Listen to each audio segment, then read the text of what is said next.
we'll start talking about an important notion about modules, the notion of tensor products.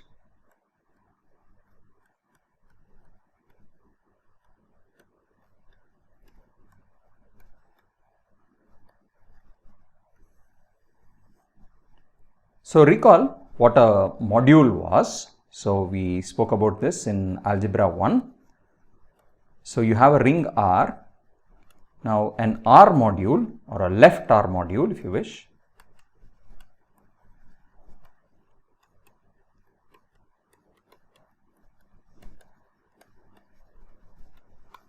is an abelian group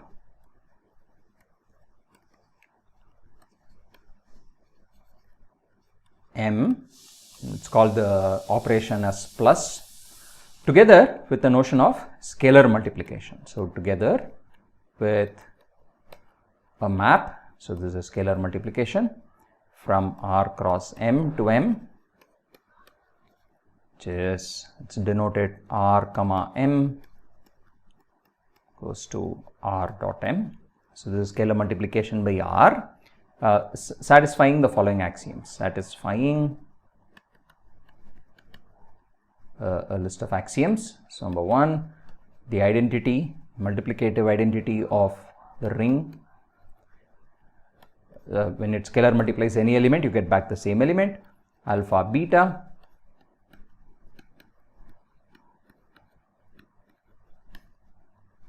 Similarly, alpha plus beta acting on M gives you alpha dot M plus beta dot M. And fourthly, alpha acting on M1 plus M2 gives you. And now this is supposed to hold for all scalars alpha beta from the ring R and for all M, M1, M2 elements of the module M. Okay. So these are the main axioms of scalar multiplication, for example, like in vector spaces and so on. So a module is sort of like a vector space, but over a ring instead of over a field. Okay. Now the key examples that we'll initially consider at least are modules over the ring of integers, Z modules, and recall again that these are the same as just abelian groups. Okay, so a Z module structure, it doesn't add anything extra, it's just the abelian group structure on M itself, that's all you get. So what is the action? So if I give you n in Z and I give you an element M in M, we will call it X in M, then how does one define n multiplying X, the scalar multiplication? Well, the answer is it's just x plus x n times. So you just add x with itself n times. So this is n times. Of course, you can only do this if n is a positive integer. And if n is negative, you just declare it to be minus of x plus x plus x. Well, n is a negative number here, so I should take modulus of n times. Okay, or I say it is 0 if n equals 0. So these are the three, think of it as three cases. Okay, so that's the definition of scalar multiplication by the integers, recall. And this is, well, so Z modules are the same as just abelian groups themselves. Now the other important notion is that of R module homomorphisms. So recall that if I have two R modules, M and N R modules, then a homomorphism is a map phi from M to N such that phi of M1 plus M2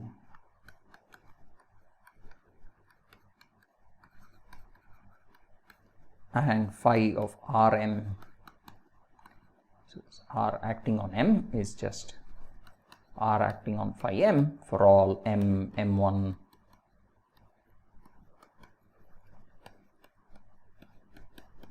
Okay, so such a map is called a homomorphism,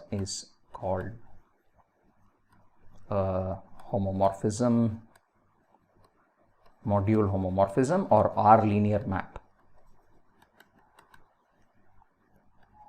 okay, and the set of all such maps are linear maps. We denote by Hom Rmn. Okay, this is just the set of all phi from m to n such that phi is a homomorphism.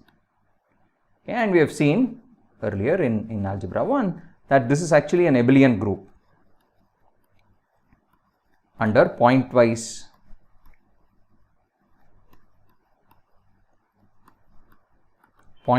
addition, okay, by which we mean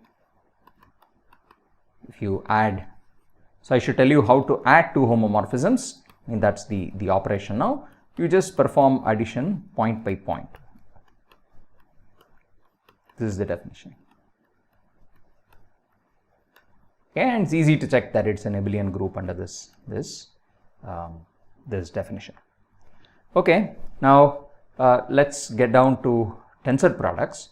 So what is this idea of tensor products? So let's start with some heuristic motivation of what tensor products are supposed to be, and for a start I'll talk about how to construct tensor products of Z modules, okay, or of abelian groups. So suppose I'm given two abelian groups M and N.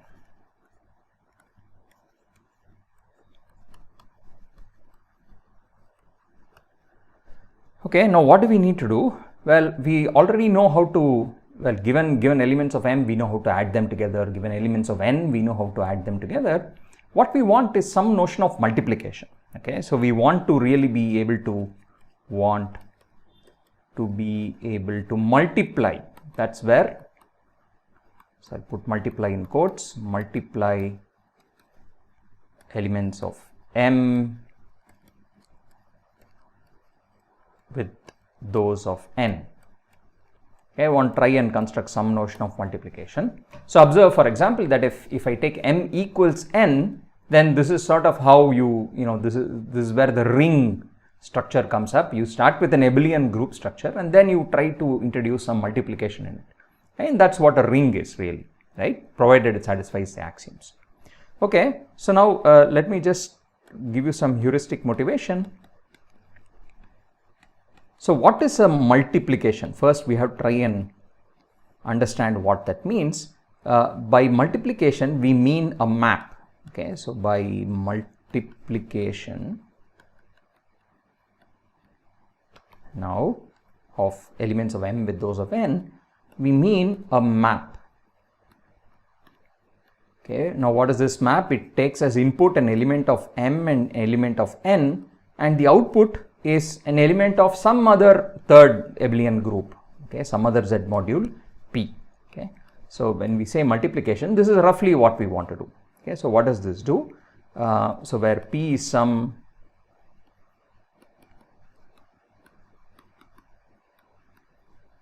Z module, and so what is it that we would want to do? F of M and N is what we want to think of as the product of M and N. Okay, the product now lives in this space P. Okay, now what do you want? What sorts of axioms would you want this map to satisfy? Well, the natural axioms that you would expect of multiplication, which is that multiplication distributes over addition. That's the key axiom. Okay, so we would want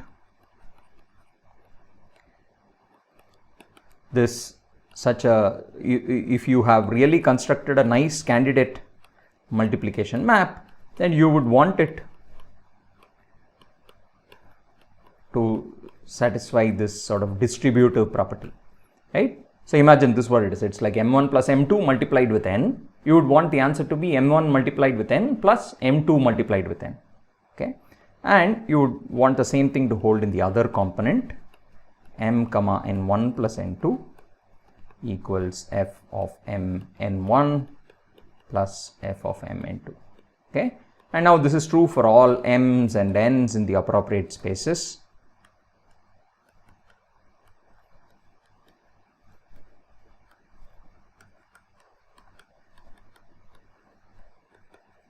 Okay, so this is a notion of a multiplication really. Okay, now let's make this a bit more precise. So any such map, okay, which satisfies these two axioms, Okay, let's give these a name, star. So a map, so here's the definition, a map F between from the cross product M cross N to a module P is said to be bilinear, okay, or in this case everything is a Z module, you say this is Z bilinear if the equations star is true. Okay, and star, remember, is just these two equations here, that f of m1 plus m2 comma n is f m1n plus f m2n, and then a similar property in the other component. Okay, so this is sort of saying linear in the first component, the second equation says it's linear in the second component. So such a map is said to be bilinear. Okay, now observe also that, so little fact to observe, that a bilinear map also satisfies the other, well, an additional property if you think of it. F is bilinear also means that f of, well, if I multiply, so let me say a m comma n is the same as a times f of m n. Okay, now what is a here? So recall everything is a Z module. Okay, m is a Z module, n is a Z module, p is a Z module. So I claim that all these three quantities are equal. Okay, for all a in Z, for all m in m, and n in n. Okay, now why is this true? Well, just by the way the Z module action was defined. Okay, so let's recall how this was the action. Okay, when you multiply some element of the module by an integer, then you just have to add it those many times. Okay, so in this case, the integer is a. So for example, let's check one of these guys, maybe the first equality. So I mean, I have to take the various cases. So suppose I let me just check for one case. So if a is positive, then this first quantity f of am is just, I have to write this m many times, comma n. But observe, bilinearity also means that it's completely distributive in the sense that, so I can think of this everything except the last m as one single object, one single box, this as another element of m, and use the distributivity or bilinearity in the first, linearity in the first axiom. So what that means is I get f of all these other m's, comma n, plus f of the last m comma n. Now I repeat the same process. So this is now got one fewer m. Now I will put, bunch the remaining m's together, keep the last one separate, and then again use the bilinearity axiom. So again the number of m's will decrease by 1, but then here I get 2 times the same thing. I get the same term twice. Okay, and so on. So now you can see how this proceeds by induction. At every step you knock out one of the m's, and so finally it gives you a sum of a such terms. Okay, and this occurs a times, and that by definition is how you define, that is how you define a times fmn. This is now the Z module structure in P. Okay, this is how you define the multiplication by A in the module P. Okay, so that's how we verified the first equality in one case. So similarly you can verify the other cases as well as the second equality. Okay, so this is an important property. So we will eventually generalize this to all rings, modules over commutative rings eventually. But for the case of Z modules, you don't need to think of this as a separate axiom. All you need is just this axiom star. Okay, just this bilinearity in the linearity in each component will automatically imply this additional axiom, this additional property in this case. Okay, good. Now, so what we have said so far, to summarize, is that when we say multiplication, what we have in mind really is a bilinear map from m cross n to some module P. Okay, now the point is there are many multiplications you can define, because there are many choices of P, there are many choices of maps and so on. So you can imagine that there are many ways of defining multiplications. So that's the next point to keep in mind. There are many many multiplications, if you wish. Let's write it like that.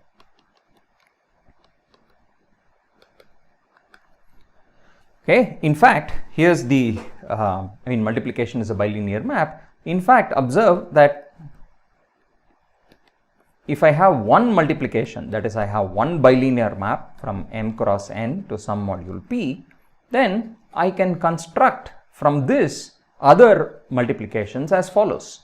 Okay, what can you do? Let's pick another Z module Q. Okay, so P was a Z module, Q was a Z module, and suppose I have a homomorphism, we call it phi. So let Q also be a Z module, and phi, let phi be a homomorphism. Okay, be R linear. R in this case is just Z. So phi B, so a Z linear map between Z modules is just a group homomorphism. Okay, it's a group homomorphism from P to Q. Now observe, so if suppose this is bilinear and phi is just linear. Okay, so this is just ordinary linear map.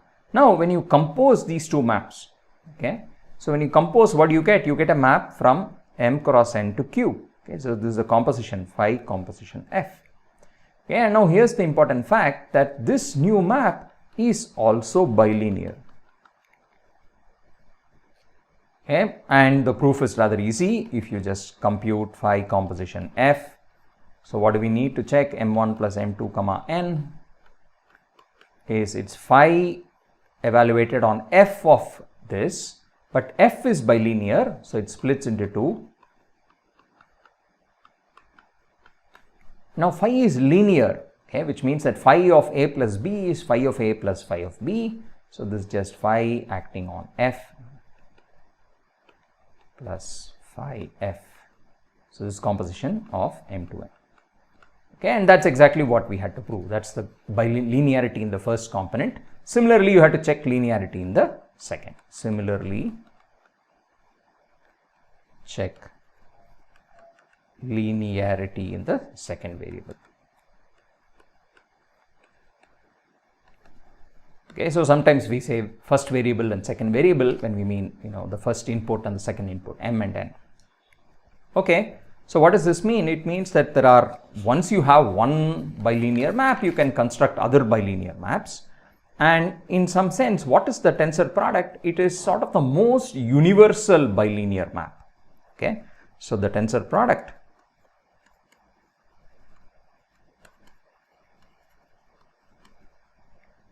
is a universal multiplication, or is a universal product, if you wish.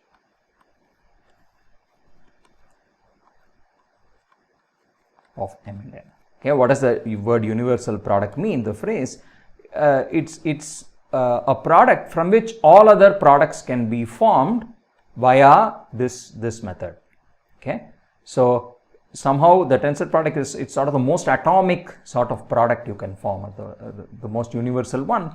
Once you form the tensor product, any other product of M and N you can form by taking the tensor product and sort of composing it with one additional linear map. Okay, so that's what the tensor product is. Somehow it's the most optimal product. Okay, so let me just go ahead and make the formal definition here. Definition: a tensor product, because at the moment we don't know that it exists or is unique. So let me say a tensor product of M and N is the following. It's a pair, let's call it T comma alpha, okay, where what is T? T is a Z module and alpha is a product, meaning alpha is a bilinear map.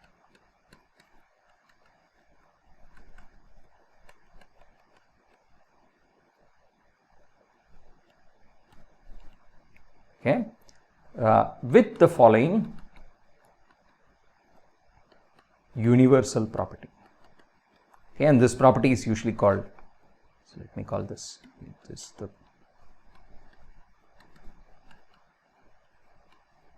the following property, which is usually called the universal property of the tensor product. Okay, so what is the universal property? It says given any other such pair, okay, given any pair PF where what's P as before, it's a Z module and F is bilinear,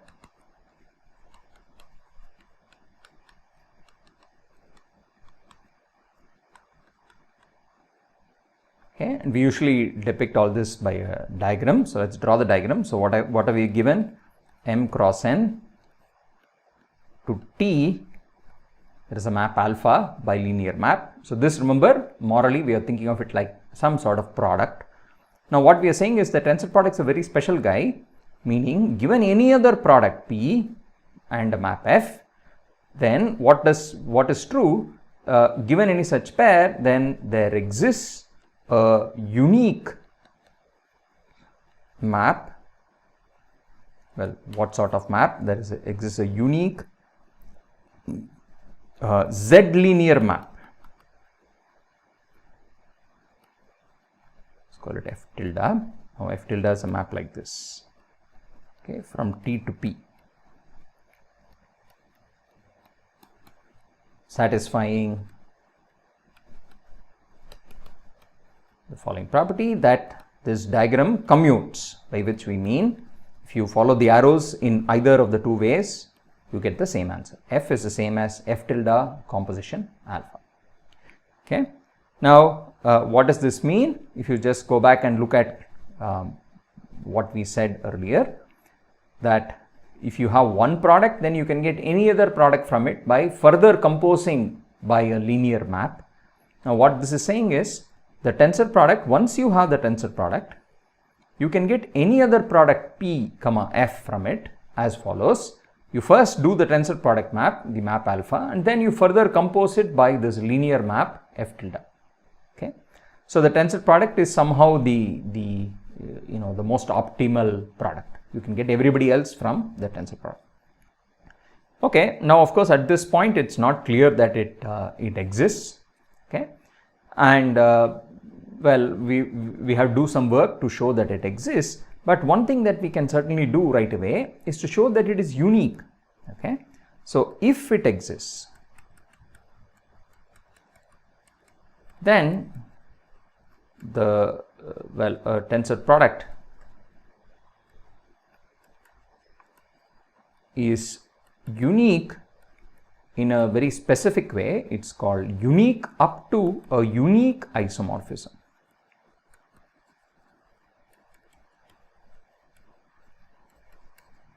Okay, this is the usual phrase one uses. Now, what does it mean? I.e., if I give you another tensor product, if T prime alpha prime is another tensor product, meaning it satisfies the same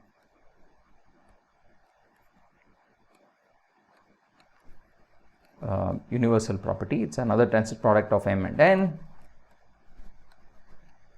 So, what does that mean? So, I have M cross N to T. They also have another map like this. Then there exists a unique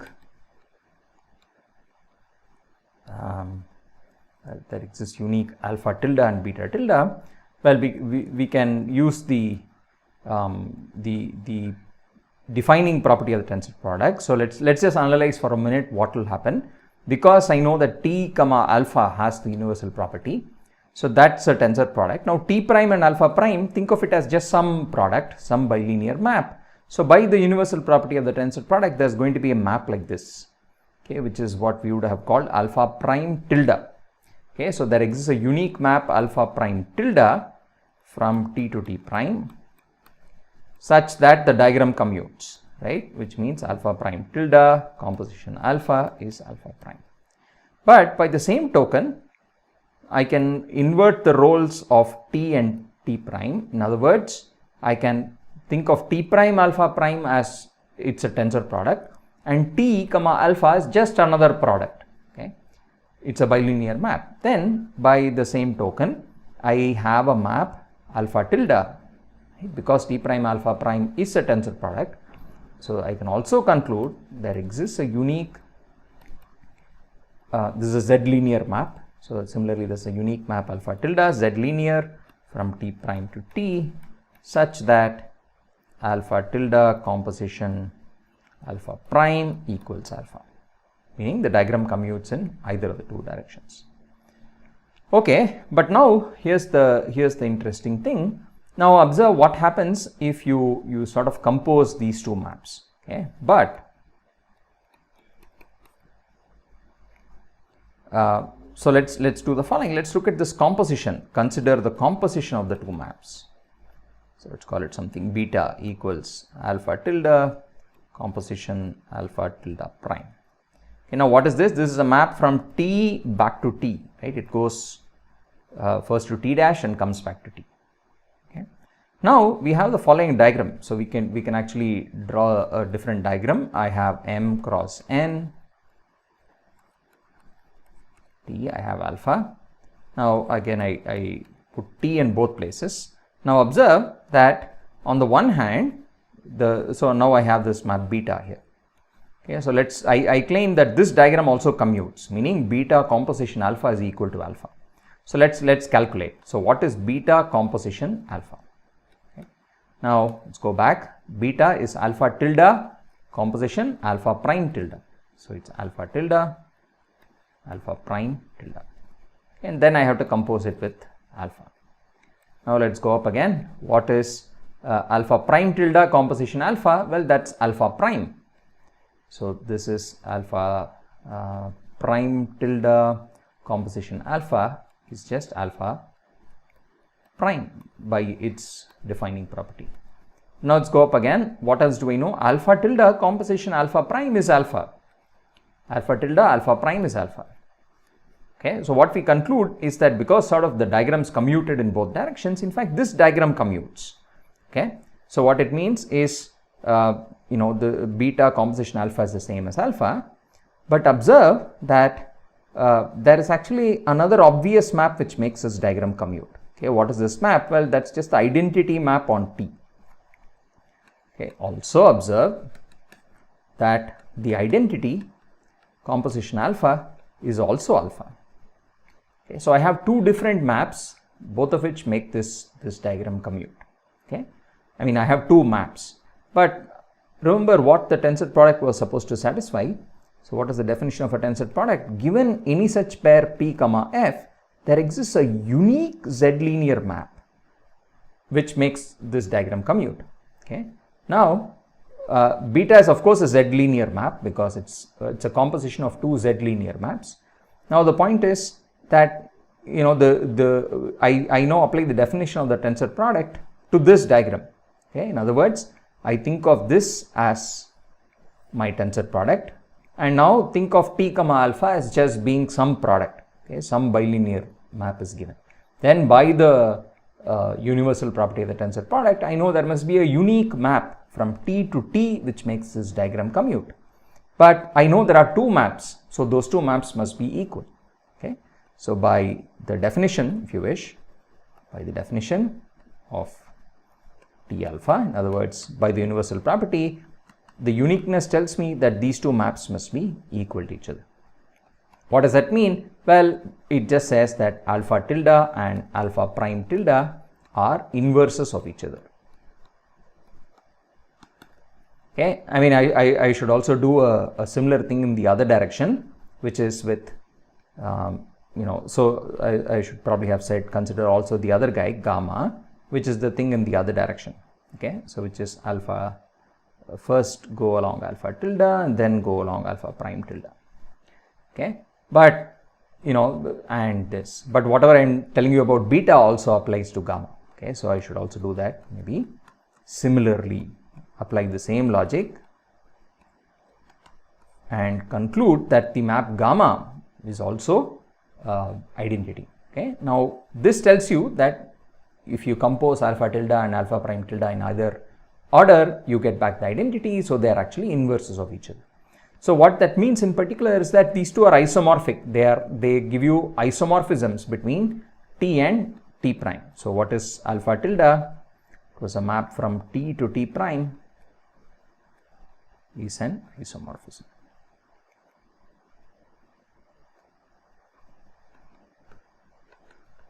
Okay, so that's what it means by saying it's unique up to unique isomorphism. We know that there is always a map. Right? If I have another tensor product, I know that there is certainly a map from one to the other. Now, what I know is that alpha tilde is a map in the other direction, t prime to t. Sorry, it's from t prime to t. Okay, so I know that there is a map in one direction. Either direction, but what I also know now, if both of them are tensor products, then that map must actually be an isomorphism. Okay, so this is the key thing about tensor product. The definition itself, if it exists, then it's there is an isomorphism between them, and that isomorphism is unique. Now let me just make a quick aside on categories and so on, since you have sort of learned a little bit about categories and functors. Another way of putting all this is to say, let us take the category C,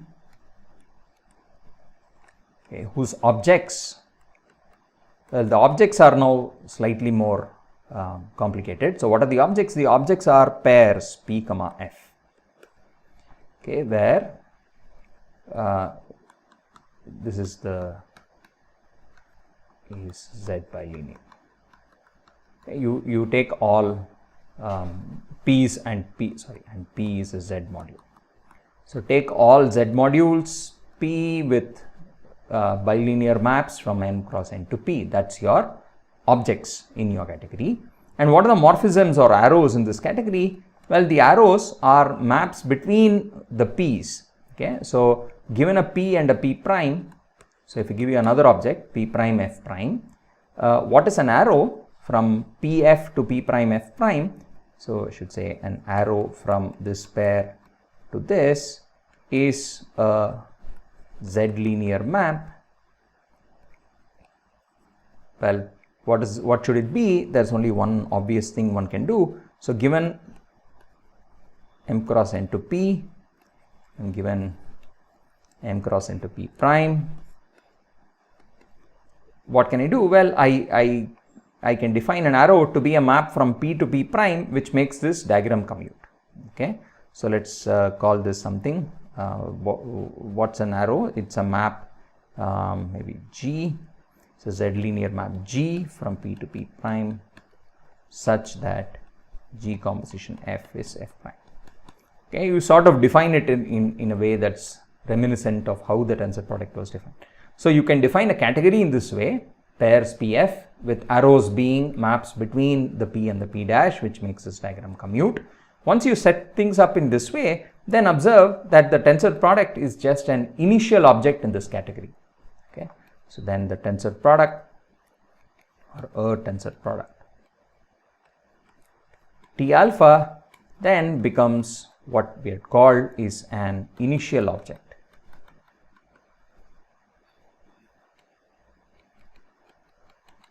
of the category C. Okay, and recall an initial object just meant it's something from which there is a unique arrow to every object in the category.